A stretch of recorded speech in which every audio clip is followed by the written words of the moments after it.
Hello everyone. तर मागच्या व्लॉगमध्ये मी तुम्हाला आमचा प्रवास कसा सुरू झाला ते सांगितलं. आता आम्ही सगळे गावी पोहोचलो. शहराच्या गर्दीतून थोडा वेळ काढून जेव्हा सगळं कुटुंब गावात एकत्र येतं तेव्हा घराचं घरपण खऱ्या अर्थाने खुलतं. विहिरीवरचं पाणी आणि हाताने पंप चालवण्याची ती मजा काही औरच असते. रस्त्याच्या दुतर्फी असलेली हिरवळ मनाला एक वेगळी शांतता देऊन जाते. शेतातल्या ओल्या हरभऱ्याची चव कोणत्याही पक्वान्नांपेक्षा भारीच असते. निसर्गाची ही किमया, झाडाला लागलेली ही फळं बघून मन प्रसन्न होतं. शेतकऱ्याचं सोनं म्हणजे हे डौलणारं गव्हाचं पीक. आणि हे बघितल्यावर असं वाटतं की खरंच आपण किती समृद्ध आहोत की आपल्याला ह्या सगळ्या गोष्टी भेटल्या आहेत. ह्या मातीत राहण्याची संधी आपल्याला मिळाली आहे. मोहरी, राई, सरसो, निसर्गाच्या या विविध छटा बघून आपल्या संस्कृतीचा अभिमान वाटतो.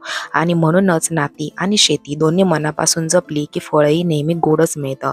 तर असा होता आजचा भाग 2, ज्यात आम्ही पोचलो शेतात. जर तुम्हाला हा भाग आवडला असेल तर मला कमेंट्समध्ये नक्की सांगा आणि फॉलो करायला विसरू नका.